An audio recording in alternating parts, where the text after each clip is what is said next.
you have to let it all go. Fear, doubt, disbelief. Free your mind.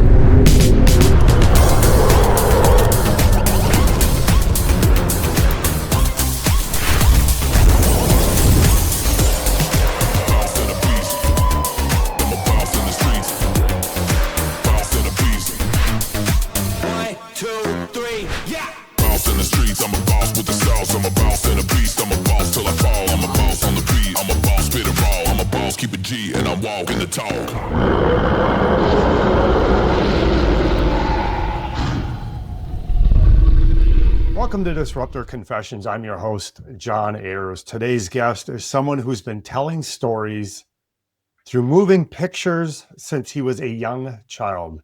London-based creative Martin Gent is a filmmaker whose career spans traditional television and the frontier of AI video. He's directed for major networks, served as creative director for worldwide studios. He's an award-winning producer and director and creator. His work has brought to life campaigns for global brands, and now he's the founder of Buska Video. Martin is redefining what it means to create. He's creating at the intersection of storytelling, technology, and imagination. Martin Gent, welcome to the show. Thanks, John. Yeah, lovely introduction. So listen, Martin, I was looking at Buska Video. We've chatted a little bit. I've gotten to know a little bit about your work. Let's start off. What is Buska Video and what inspired you to start it? Yeah, well, I like you say, after a long career in TV, I went out on my own, initially as a freelancer, as a lot of people do. And then I quite quickly realized that actually, if I build a company around myself, I can take on bigger projects. You know, I would be able to move away from the day rate and be able to take on whole budgets and do the kind of work that I really wanted to do. So, you know, bigger scale work. We were initially a traditional video production company, but obviously then AI came along and we've completely transitioned over to AI now. When did you first open up Buska Video? Oh, that was shortly after lockdown, actually, 2020. That's when I had the time and the space, like a lot of people during that time, I was able to finally put into practice what I had, as a germ of an idea for a long time. It's interesting that became a reset for a lot of people in their business, in their personal life, in their career, and it sounds like it did for you. Certainly pre our modern era of AI filmmaking and AI creative. Let's go back before that time, before lockdown, before you launched Buska Video. You're not new to this. As I mentioned in the intro, you've been doing this a long time. Just in essence, tell us about your journey. How did you get to this business? How did you get to this work? Absolutely. I mean, you mentioned in the intro that I've been doing this, since I was a kid, that I've been making stories with moving pictures since I was probably 7 with like plasticine and cine film and 2 angle poised lamps as my lighting rig. And that meant really that I knew I wanted to get into either film or TV from a very early age. And I was lucky to go off to TV school initially. And we learned about lighting and sound and cameras and all of the different disciplines, but it was editing that really caught me. And that bug has not left me. So editing is my first love. And, since then I've discovered directing. I went off to film school. I went to the National Film and Television School after having worked for a number of years. And that's where I learned about fiction directing. But I've always wanted to be hands-on and wear kind of many hats, and discovering AI has really allowed me to do that and to be able to tackle genres and different techniques that I wasn't able to do really since I was that 7-year-old doing animation, for example. I hadn't done any animation until I discovered AI and rediscovered animation through AI. We've talked about this idea that AI has opened up storytelling for a lot of folks like yourself, people who have been creatives, who've been in the business in some capacity, or storytellers who just didn't have the skills or tools or the budget or the access. Can I ask you some of the big milestones? So as a child, you're realizing you have an interest and a curiosity and maybe a gift around this idea of storytelling. You actually end up going to school for it. Then you fast forward to say 20 years, 30 years later, you're in lockdown and you open Buska Video. Between that time coming out of university and kind of your career path, just tell us a couple big kind of milestones through your career that were influential in your path. Yeah, so actually, after I'd worked in TV for a number of years, built up a little bit of money, I was able to go off traveling for nearly 2 years. And I think that was a real milestone because it just gave me the space, a bit like lockdown did, a number of years later, gave me the space to really think about what it was I wanted to do. And that's when I decided to get into film school, or to at least apply for film school when I got back. And I was lucky enough to get in. And then after film school, I did go into directing kind of longer form drama for TV. But it was the realization that actually I loved doing the hands-on editing and the post-production side of things, which you just don't get to do when you are directing TV drama, really. It's kind of a bit of a sausage factory and you aren't in the edit suite necessarily, which was a bit of a shock to me. And I went back into doing shorter form work for a while and absolutely loved it and realized that that was my passion. And so I ended up working my way up through the ranks of doing kind of shorter form work in TV until I ended up being a creative director at NBC Universal. You have an editing background, but also storytelling from creative directing. These are kind of all over the skills needed in terms of very refined, very specific end-to-end storytelling.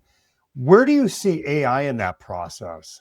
I definitely think that my skills as an editor come to the fore with AI, especially the earlier models of AI, because it would often give you kind of happy accidents, things that you hadn't prompted for.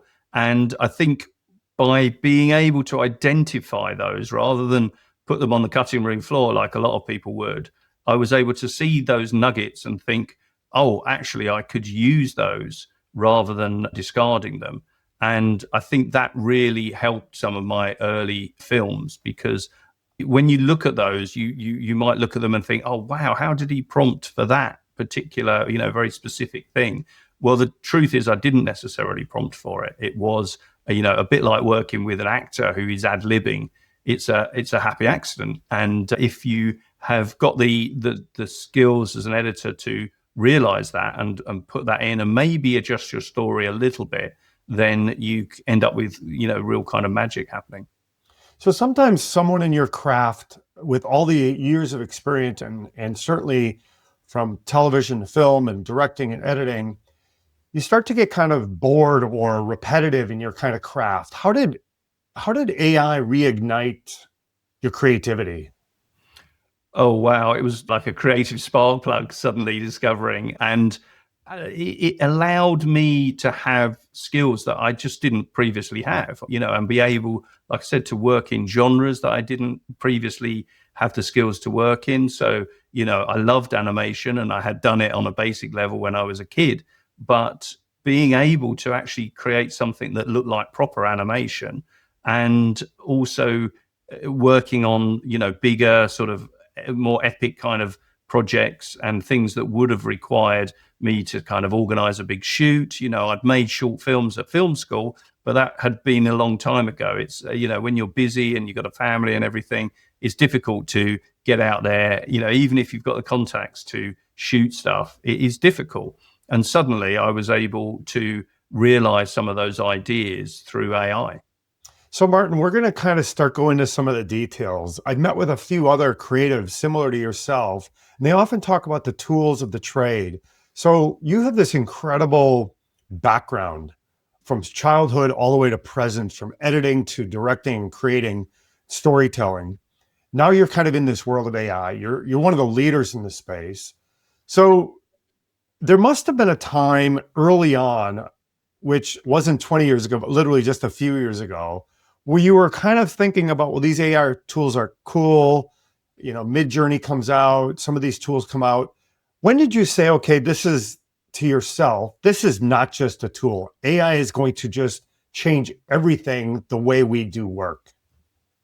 Yeah, I mean, you mentioned Midjourney. Midjourney was my first tool, my first introduction, like a lot of people, to AI. And I have to say, I realized really early on that there was something special going on, something, that was more than just a new piece of software. I've almost got it in my first kind of couple of prompts. I realized, and I'm not normally an early adopter of things, but I realized, there was something special going on. And then what I wanted to do really quickly was make these images move. And we didn't have, Runway or Pika or any of those tools at the time. So I discovered the automatic 1111 software and followed a tutorial to put it into my computer and started to create really early, low res, but amazing AI animations. And I used to sit there and watch it churn through frame by frame. And then, you'd have to wait for quite a long time before you saw the result of it.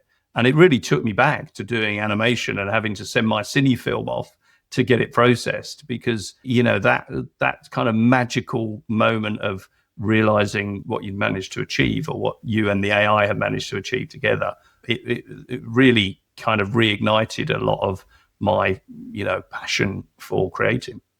One of the things I've been hearing, and it sounds like it happened to you as well, it just created accessibility to not just to tell your story, but actually develop, deliver, and produce and create your stories. And I think that's kind of the beauty. It's opening up a whole nother opportunity for storytellers.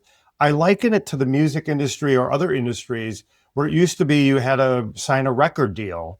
But then at one point, some kid in his bedroom could record a song, upload it online, and get millions of views and listeners and get a huge following. It seems like that's happening in the AI creative space. Absolutely. I mean, there's a lot of work, a lot of talk about how it's democratizing filmmaking.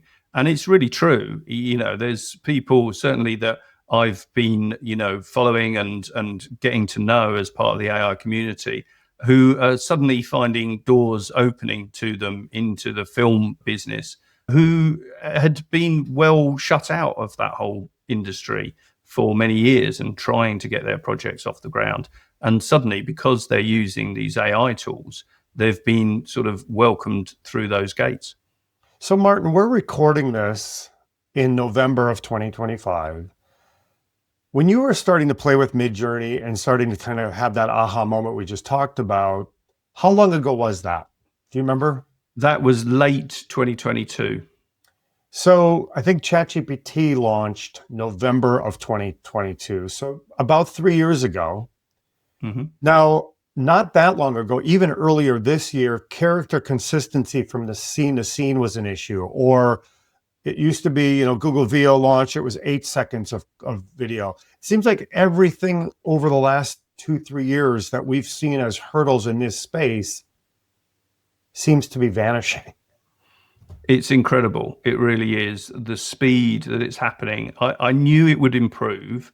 That to me was obvious, but not to a lot of people. And it's funny how some people still are kind of like, oh, well, it doesn't do this, it doesn't do that.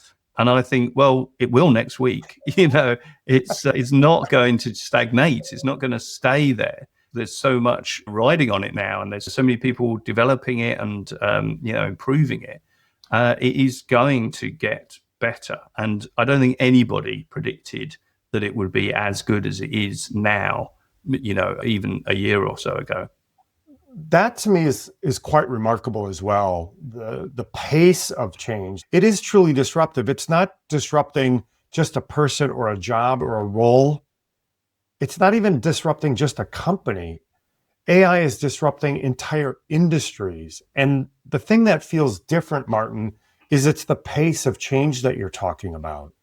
Absolutely. I mean, I've just been experimenting with Sora 2 and looking at, I think it's easy to get lost in the kind of meme machine AI slop, because it's an app. It's come out as an app, and, people are churning out kind of just funny stuff with it. But when you actually dig into that model, it is incredible what it's able to do and how intelligent and how creative it is. If you give it quite open prompts, it will come back with stuff that I never thought an AI would be giving us in 2025. So one of the things that I'm certainly curious what you have to say, Martin, because you've been, I would say, really kind of one of the leaders in the AI filmmaking space, is denial. People, industry executives, maybe major studios or small production companies, independent filmmakers, ad agencies, creative content developers for studios and networks. There is some that are kind of pushing back and saying, well, they're pretending that this AI filmmaking isn't real yet. It isn't right yet. It isn't mature enough. What do you see in that world of denial? Are you seeing adoption? Or are you seeing a little bit of pushback? Where do you see that right now? Yeah, I think we're moving quite rapidly beyond denial because it's becoming so obvious that these tools are getting very, very good. And they're being used, professionally. We're seeing it on our screens. We're seeing, ad campaigns. We're seeing movies. We're seeing, the streaming services using these tools. And so we've kind of moved beyond denial. I think what's difficult for the big companies is, it's like trying to turn an oil tanker, isn't it? If you're a big company, it's very hard to be agile and move with the times.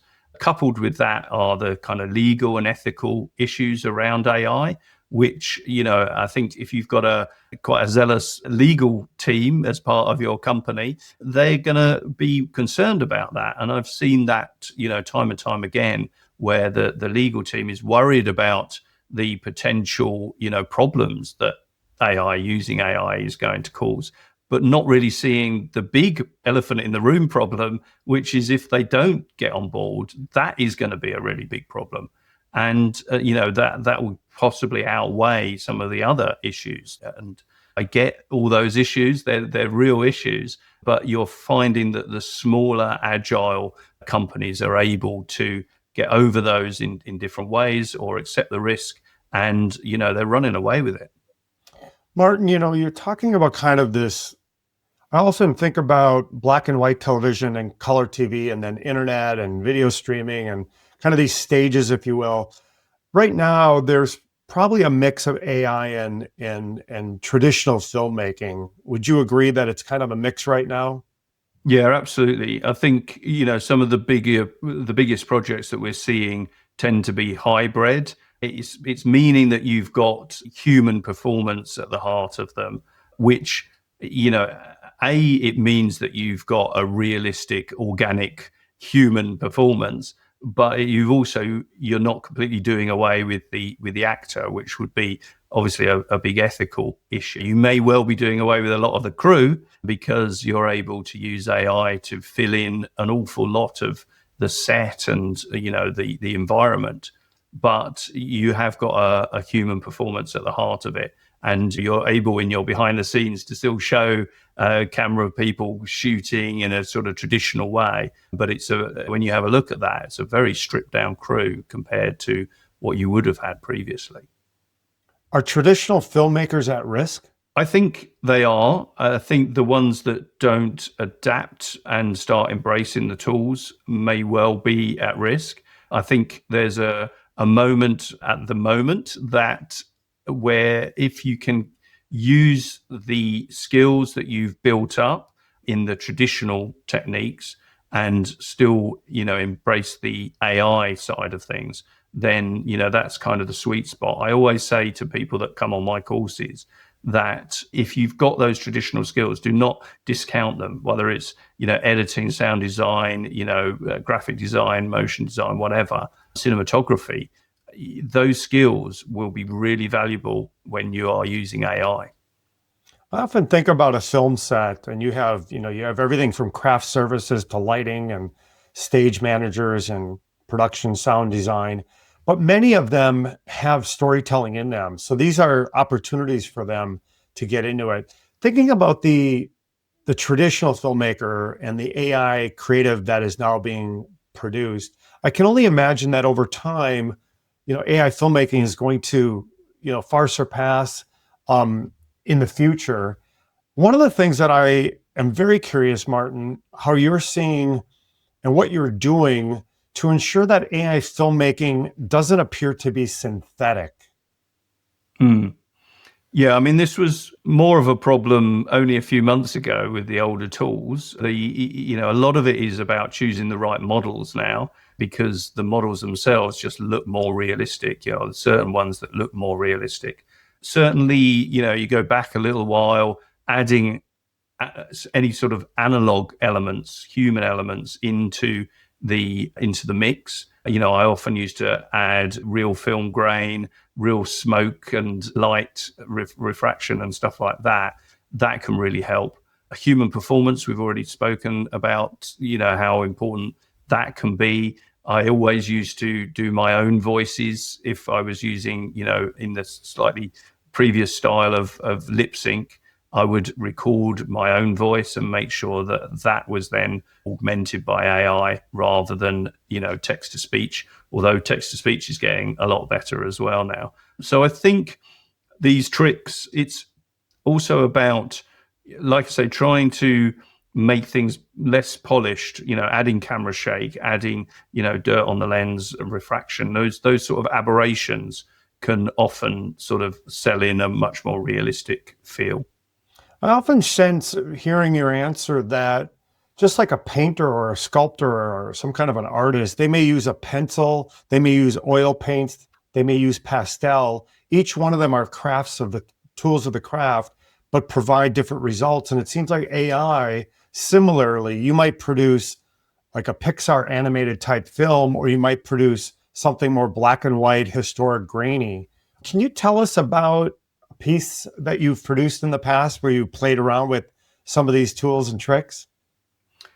Yeah, I mean, this is going back actually a whole year, but it was something that has just been played at a festival. There's an amazing website called escape.ai, which I recommend anybody that's interested in AI to go and have a look at the content on there. But they just selected for their Halloween Fest a film of mine that I made over a year ago. And I think the reason they selected it was because of the storytelling, actually. The tools have moved on, but it's just like classic, I'm not comparing my film to like classic movies, but they stand the test of time because of the storytelling. It's not really about the technology that made them. And this film uses a 1920s almost look, and is a documentary style, looking at a supposed seance that was fatal back in the late 1800s, I think it is. What's the name of this film? So it's called The Secret Seance. Let's take a look at that now. Force of pure evil. Malum venium enumus evadere posture vita.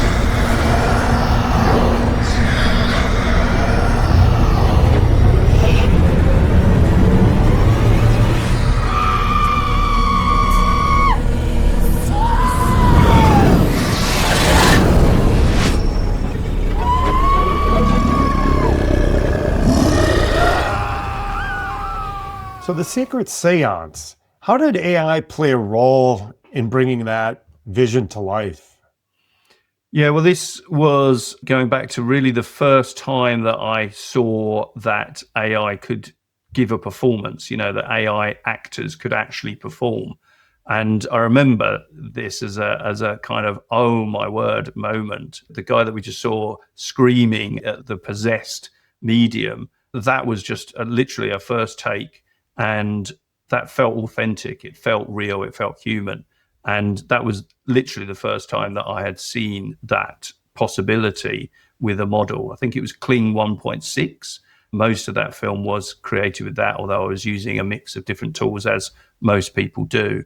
But yeah, it was the motion. I mean, it's amazing. It's only a year ago, and we have moved on so much from there. But it's interesting to go back and look at where we were, and those moments where you suddenly went from something that was very slow motion, very static, very obviously not human, to suddenly we had a performance, basically. So in late 24, there was already the blurring of, is that real or is it AI generated? And now a year later, that seems like that blurring has completely moved it beyond. to truly creating remarkable imagery that is hard to distinguish between what is shot with a camera or not. Absolutely. I was really shocked looking at Sora 2. Although some filmmakers would say, oh, the quality's not there, I think its understanding of human performance and human emotion is beyond compare. If you prompt it for, different emotions, I actually prompted it to give me two very conflicting emotions. So I asked it to have somebody who was in tears and crying, but also laughing. And it absolutely nailed it. And the tears looked completely real. And not only that, but the script, what it wrote for that scenario, felt genuine. You put that same prompt into VO 3.1 and it looks awful, and the acting feels hammy and the tears look terrible. But Sora somehow was able to do something that really felt authentic. You're talking about Sora 2 and the piece that we just showed on Seance. It is remarkable what we're getting to just with a single prompt. But that begs the question, Martin, you have what I call domain expertise. You have domain expertise because you've done this a long time. You've sat in front of an editing bay. You've worked with producers and directors and actors. You've been in studios and sound stages. Are we risking developing a generation of creatives who can write a prompt but can't really feel a storyline? Yeah, I don't think the two are mutually exclusive. I think just because you're prompting, it doesn't mean that you're not feeling. Just like an editor would, they're not there on set necessarily, but they would, use their kind of emotional intelligence to interpret what they're seeing and decide, based on their own emotions, whether it, goes in or not, or, how to use that. So I don't think that's necessarily the big concern. I think it's much more of a concern is like, how much do we cede to the AI in terms of creativity? Because I can see very rapidly that the AI is going to be able to make the kind of creative decisions that I really didn't think it would be able to. And then the temptation is, well, to give it more and more control. And before you know it, it's made the whole thing. Martin, we are a lazy species. We tend to take the easy route. I know you're kind of a detailed guy. You like the perfection. You're kind of a craftsman.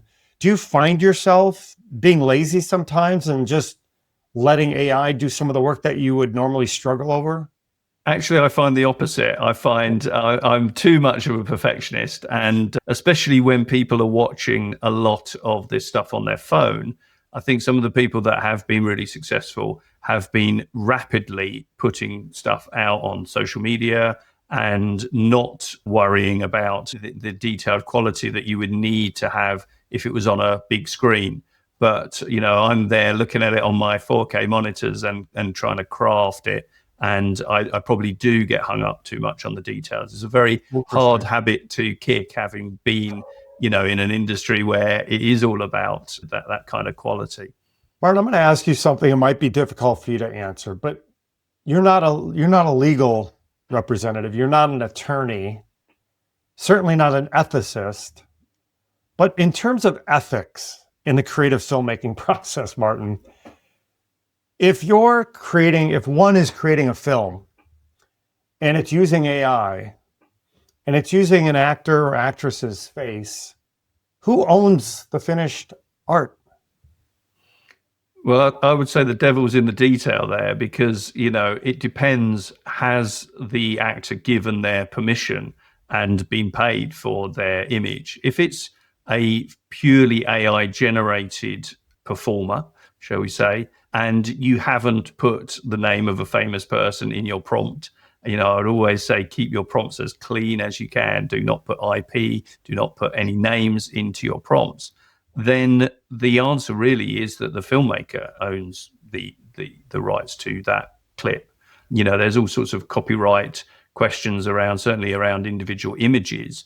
But if you're building up a film and you've put enough human endeavor into creating that film, then the filmmaker owns the copyright. One of the things we're seeing here in the last month or two is AI actresses, and you've probably seen some of these come into the market. I happen to be based in Los Angeles and happen to used to work in the film industry. And I know film companies and others are starting to think about what is the role of an actor or actress when there's AI generated actors and actresses already coming onto the scene. I just saw recently a new studio representing models. So for print photography or campaign development, that they'll just generate you a tall, handsome, blonde hair, blue-eyed guy, or beautiful, long brunette woman, and you never need the actor and actress. You never need the model. Is that where we're headed in this space? What's your take on that? Well, I think the laws around what you can and cannot do are very important in that. And there's a reason that actors, have been on strike and what have you, because that is really the only way to guard against it. You're not going to be wanting to put a lot of time and effort into creating something that then has, some kind of legal issue around it being distributed. And I think that's one aspect of preserving that. There is obviously the human performance, which at the moment definitely, outperforms the AI and arguably is more controllable as to exactly what you want. But I think that line is going to get blurred very, very rapidly. And I'm like I say, I'm seeing that already with Sora 2, where you're looking at it and thinking, is that real? It feels very authentic. Marvel films and some of these big blockbusters, even some of the Mission Impossible or Minority Report, Avatar, we've pushed the boundaries of computer generated imagery. Is this just the next step of that, or is this completely different?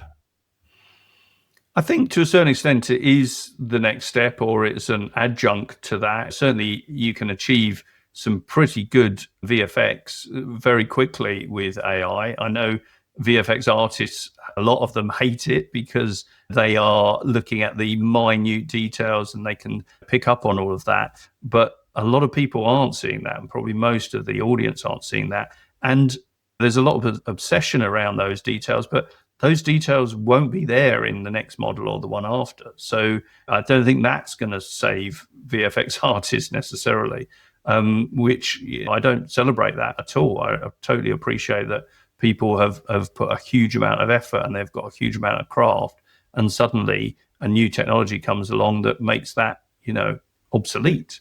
I totally feel for that.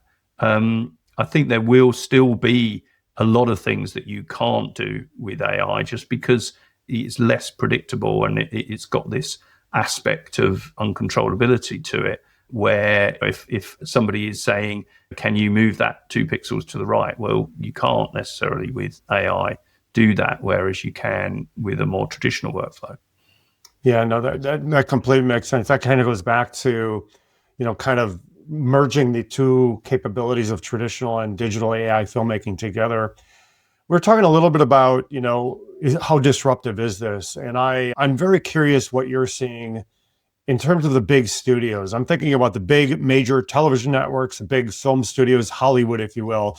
Are they going to die, or are they going to thrive in this world of AI? Yeah, I think it was Paul Trillo, who's a brilliant AI director, said, the people that like to tweet RIP Hollywood, go and watch a movie, and don't just watch a trailer, go and watch an actual movie and see how many micro decisions and how much craft goes into actually making a movie. That's not going to be replaced overnight.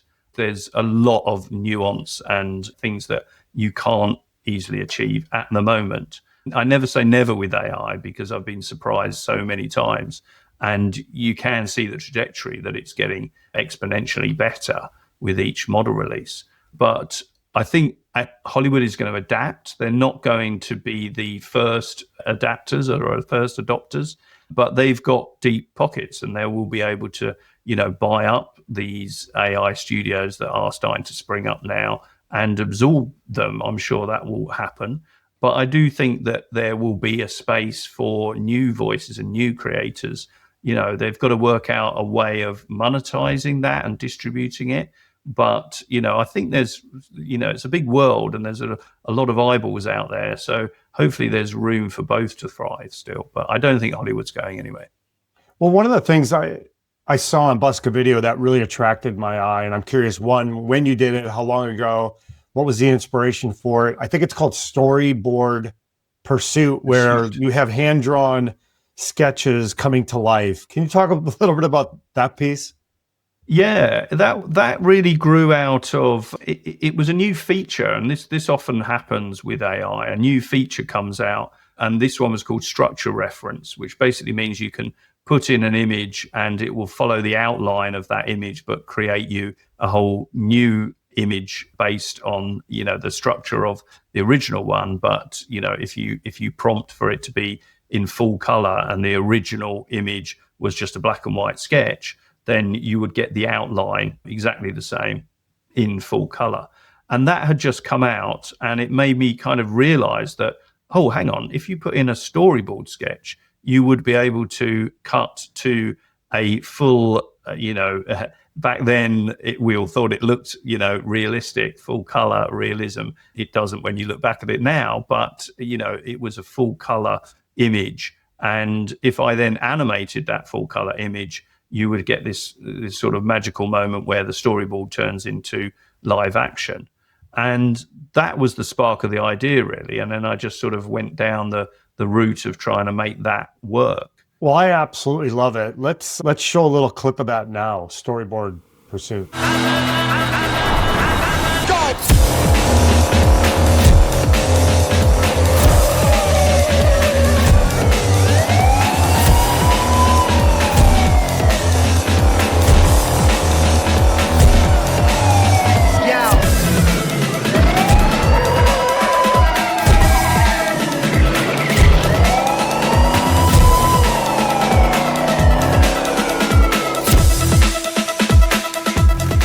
So how long ago did you create that piece, Martin? How long ago was that? That was over a year ago. So yeah, it was quite early on. There was a lot of non-AI editing that went on with that and moving the camera from one frame to another. And I think that's why that sort of surprised people, because there was this assumption that, if you were creating something with AI, it was all created with AI. But actually, that was a kind of hybrid approach between very traditional kind of motion graphics type work, where you're moving from one thing to another with keyframing and using the AI as an element of that. And I did quite a lot of that work in the early days. And that was a way of sort of raising the bar, if you like, because people were interested because they didn't know how it was done. Martin, I want to ask you, and you touched on it briefly, you have Buska Video. We're talking a lot about your creative craft, your AI filmmaking, but one of the things I'm very familiar with and was reading a lot about is you actually have a survival guide for creatives. So I want to talk a little bit about what is the survival guide. You have some coursework you sometimes offer. Can you talk a little bit about that? Yeah, sure. I think it was probably the first course, certainly the first course for aimed at creatives in film, TV, advertising to come out. It was back in October 2023 that I launched it.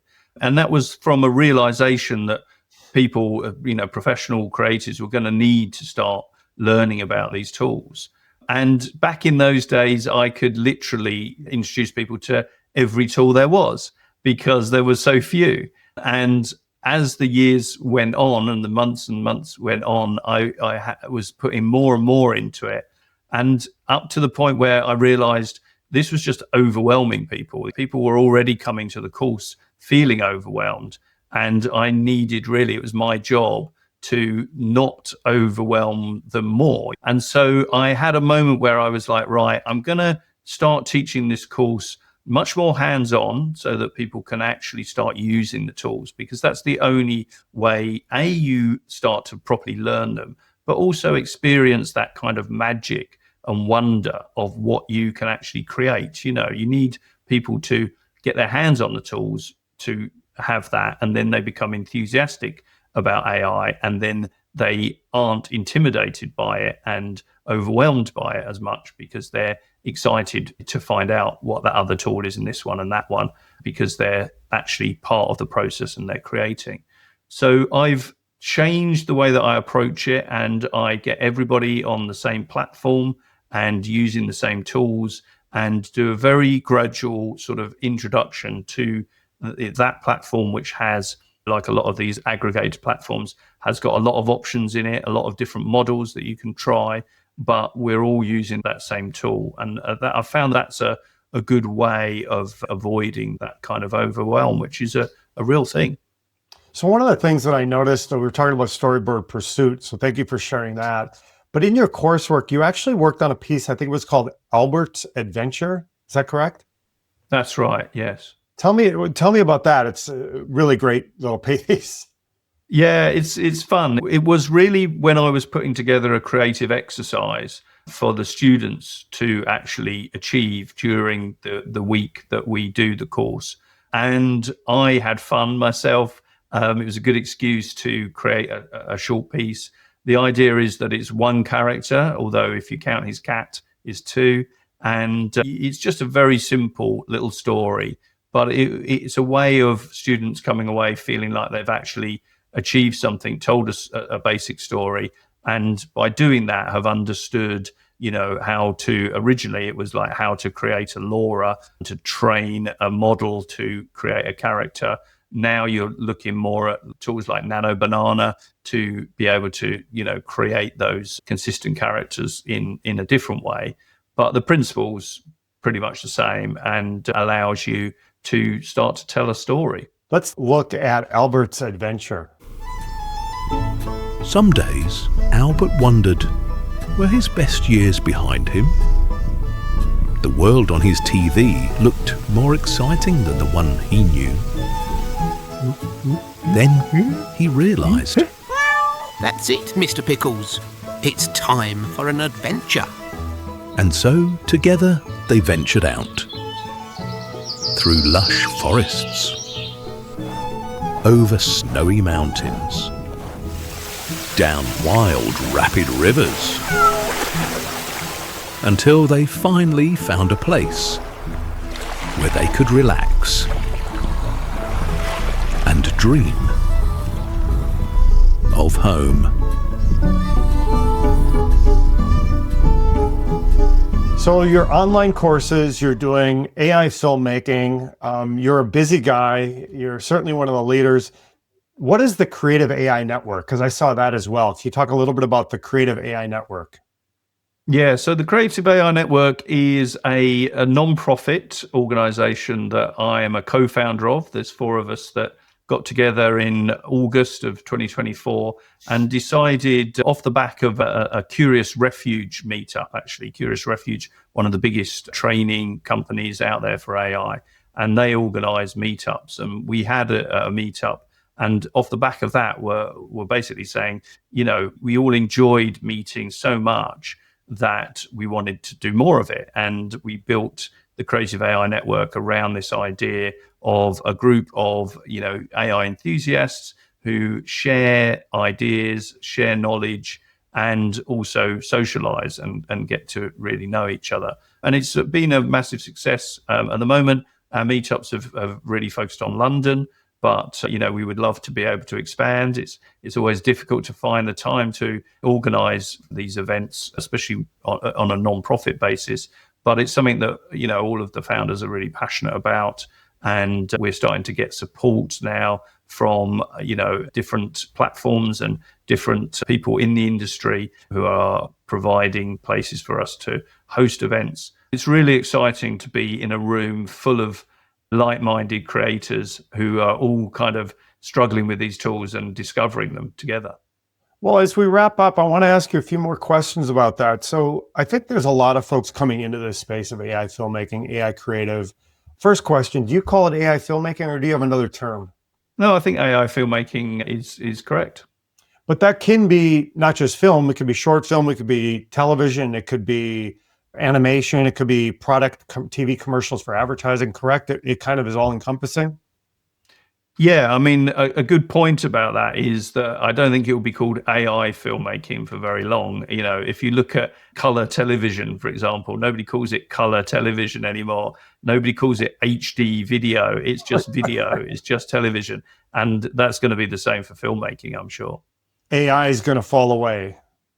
I think so. That's certainly what has happened in the past with other kind of revolutionary technology. It's a big kind of buzzword, and then pretty quickly people kind of just accept it and it just melts away. So we talked earlier, Martin, about your domain expertise, your skills, your background, and now moving into the AI space and filmmaking, as you said. There's some who don't have that 20 plus, 30 plus years of experience, or may have been around the space. And you talked also about being overwhelmed sometimes, like the students that you work with, or just yourself, just the number of changes and kind of new tools and trying to embrace them all. How do you guide someone? What are some suggestions you can provide today for people who want to start using these tools, or that might be using them now, but want to use them better? How do you balance the tools and learning the tools?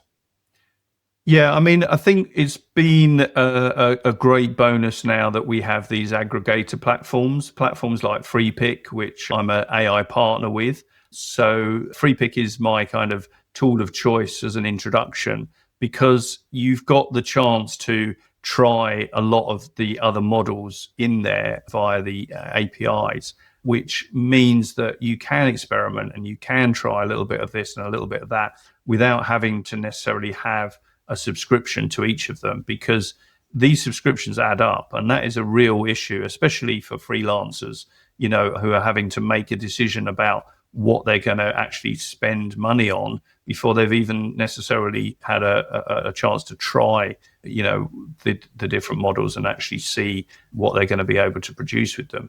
So I think the aggregator platforms, I think you might as well pick one and really get to explore it. And they're all pretty good now. And don't obsess too much about every new flashy tool that comes out, or even every new model that comes out, because it's much more in the early days, much more about you being able to come up with an idea that you then execute. Just try and actually get your hands on the tools. Don't spend ages standing on the sideline trying to absorb all this information or being overwhelmed by how amazing other people's work is. Just jump on, try a few prompts, and you might actually be surprised at how easy it is nowadays to create something that you assume is really difficult. I love that. I mean, that's great advice. I think you had said earlier, you're playing with Sora too. So it also seems you're encouraging people, when you find something, try it for a while, experiment with it, and then move into more expertise in that tool. Is that what I'm hearing? Yeah, absolutely. That's one of the things that I always say when you're starting a new project, is just run a bit of an R&D session where you'll just take an image that is a kind of key image from your film and try running it in the different models, because it's hard to tell which is going to be better depending on whether you're working in animation, live action, whatever it might be. You can sometimes be quite surprised at which model works best in that particular kind of genre. So I would definitely try just experimenting and seeing what works. Sometimes it's not the most expensive models that work best. Martin, we're going to go into a quick rapid round of Martin Gent bold predictions, bold statements. So let me ask you a couple quick questions. You ready? Okay. So give me one habit that you think separates those people who are just experimenting with AI to true AI storytellers.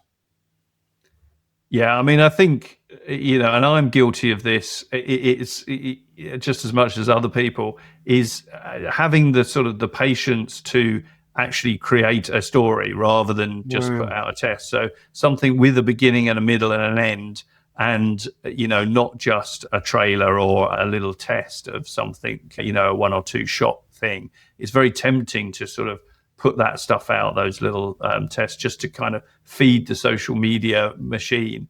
But it's the people that are kind of coming back time and time again with something that actually looks like a story, I think, that have been able to kind of establish themselves as those, AI directors. You may have already answered this next question just a minute or two ago, but what will the term AI filmmaking mean in 2 years from now? Yeah, as I mentioned, I think the AI part of it will start to drop away. I'm not saying that all filmmaking will be AI. It certainly won't be. But, filmmaking will encompass a lot of different techniques like it always has done. And AI will just be one of those. What's one thing, Martin, that the creative industry is getting wrong about AI? I think there's a lot of underestimation still. It's dropping away as people start to understand how powerful they are, these tools. But I think there's an assumption that AI will never be able to do certain things. And every time that has been disproved, people have said it wouldn't be able to do this, and suddenly it can. It wouldn't be able to do like human emotion. It wouldn't be able to do editing. It wouldn't be able to do whatever. And they're proved wrong. And I'm starting to see that, oh, wow, it can do that. And if it can do that now, what's it going to be able to do in a year's time? So I think underestimating AI is quite a dangerous thing. And, we need to make sure we protect creatives. I'm very passionate about that. I don't want to see fully automated AI films. I think we are going to see that. But there'll probably be a backlash to that. I think if you look at the way that CGI was overused in the early days, and we ended up with some pretty awful films because of that. And then things sort of, settled back into a better status quo. I think that's probably where we'll end up. But I think there will be, certainly in the short term, a lot of fully AI generated work. Having folks like yourself, people that have been in the craft, having sensibilities like you do, I think gives me hope that we won't just go all AI generated, that we'll leave some of those really human innate qualities into the filmmaking, which is exciting to me. I think it's exciting for audiences in general.